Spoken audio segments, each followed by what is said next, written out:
Hello guys, আসসালামু আলাইকুম। আজকে আমরা রান্না করব হলো লাউ শাক। তো লাউ শাক রান্না করব, একদম টাটকা লাউ শাক। সকালবেলায় আমরা লাউ শাকগুলো আমাদের পাশের বাসা থেকে একজন দিয়ে গেছে।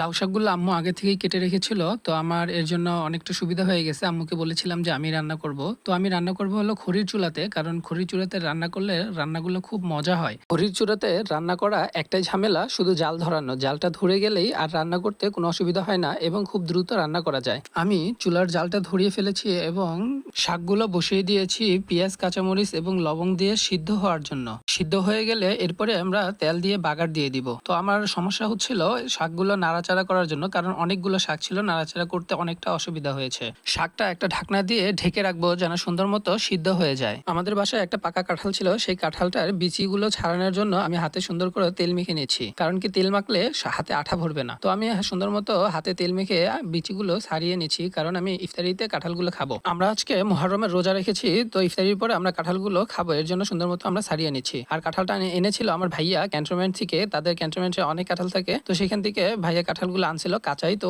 কিছুদিন রাখার পরে কাঁঠালগুলো পেকে গেছে। কাঁঠাল আছে অনেকেই খায় না, কিন্তু আমার কাছে কাঁঠাল আলহামদুলিল্লাহ অনেক ভালো লাগে। পুরো কাঁঠালটাই ছাড়িয়ে নিব, কারণ বেশি ছিল না, অল্প কিছু। তো আমার ছোট ভাই এই যে রোজা নাই, ছোট ভাই এখানে বসে থেকে খাচ্ছে, ও রোজা ছিল না, আমরা সবাই রোজা আছি। ভাইয়ার জন্য আমরা কাঁঠালগুলো একটা বাটিতে নিয়ে নিচ্ছি, আমি মাগরিব পরে ভাইয়ার জন্য নিয়ে যাব। এইদিকে আমাদের শাকগুলো সুন্দর মতো সিদ্ধ হয়ে গেছে, তো সিদ্ধ হওয়া শাকগুলো আমরা বাগার দিয়ে দিব। বাগার দেওয়ার জন্য গরম তেলে আমরা শুকনো মরিচ, পেঁয়াজ এবং রসুন দিয়ে সুন্দর মতো আগে ভেজে নিব লাল লাল করে।